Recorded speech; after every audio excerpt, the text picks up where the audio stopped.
Hi everybody, my name is Weinman and I represent Pathways to Inner Mastery, a membership site that we are setting up to build online spiritual community, a community where we can discuss all kinds of topics around consciousness, around transformation, etc. If it's the first time I am meeting you, thank you for interacting with me. And for everybody, this is now the second video in the series of 7. Where I'm introducing 7 ways, 7 pathways to inner mastery. 7 different ways that we can start to learn to be more conscious. And as I said in the first video, although I am talking about these separately, I think very often they come together, and we'll talk more about that in the end. But in the meantime, I just wanted to go step at a time and start tickling your mind around different ways to becoming more conscious in our lives. In the first video, I talked about the physical level, about when we are ill, around when our bodies hurt, and learning to listen to our physical. It is always the easiest place to start.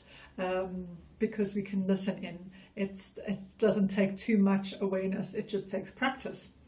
The second level, however, which is the emotional level, is not always that easy.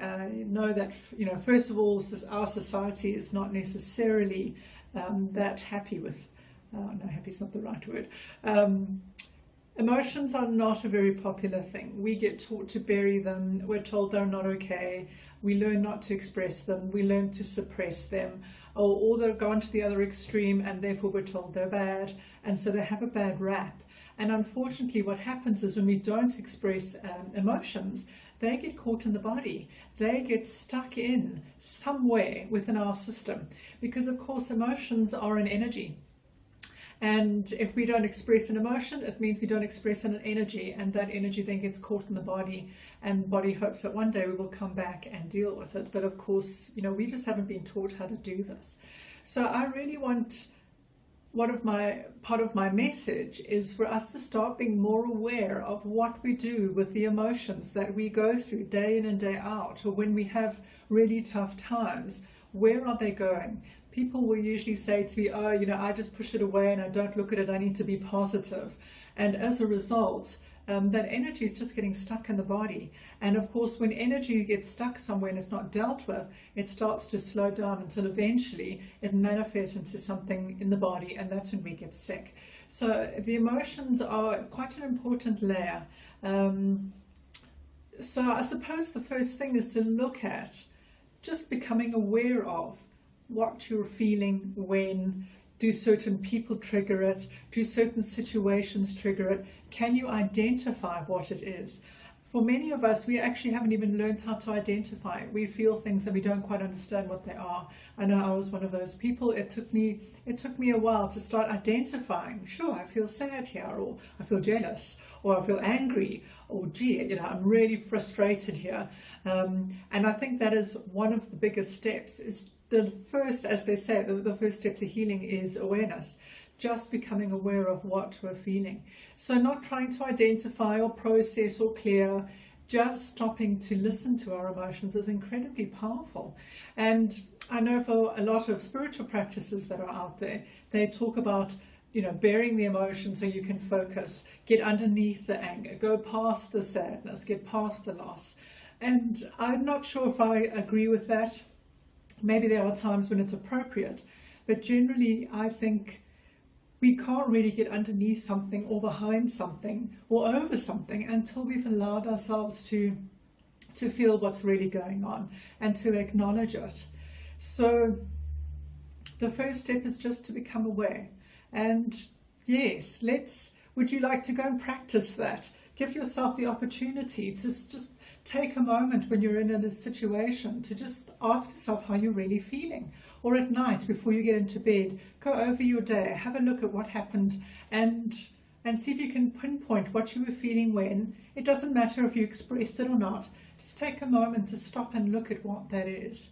I am an energy therapist. I've been doing this for 25 years. I also run workshops for people who want to transform their lives. I teach people how to develop their minds. I teach people how to learn about their energy anatomy. And the one thing I've discovered is that most people either have never ever learned how to express emotions or don't know who to talk to about it. And usually that's when people end up with me. But even as they go through the process of discovering this layer, they start to realize it's not that easy to talk to the people around them. And so they start to look for people that are like-minded, people who have either been on a journey of discovery already, or people who are comfortable with expressing their emotions. We look for people that we feel safe with. And for many people, that's hard to find. So I've actually discovered in my own practice over the 25 years that people are looking for community to join. And I've been able to do that here in Johannesburg where I work. Never mind, I've also done it over in Scotland when I lived in the Fintorn Foundation, learning how to connect with like-minded people. And this was the impulse for me to want to share this online. It gives everyone the space, they can come and go as they wish, to come and join people who are all on the path and ask questions, explore, and be brave enough to say what you need to say. To start unpacking and unfolding what it is that's caught in your body. And of course, the more we do this, the more it starts to shift our consciousness, the more we can start to be aware, the more we can start to be conscious in our every moment, which is a path on its own.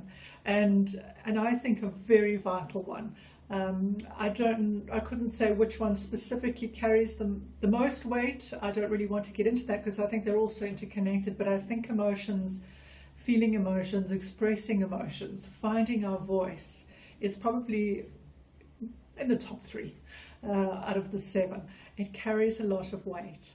So I encourage you to go and have a look at what happens with your emotions. Where do you express? Where don't you express? Unfortunately, in the corporate world and in the world that we have out there, it's not something that is acceptable. And so, yeah, to find a space, even if you just acknowledge what's going on, whether you write about it, whether you just notice in the day, you don't necessarily have to do anything about it. I just wanted it to come to your awareness, to allow you to stop and compare. Where am I on this path? Where am I with my emotions? And see what starts to happen. Let me know. I'd love to know more. Otherwise, let me know. I'm on Twitter. My handle is at Pathways to Mastery. Pathways to Mastery with the number 2, or I'm on Facebook, Karen Weinman, Pathways to Inner Mastery, or the website pathwaystoinnermastery.com.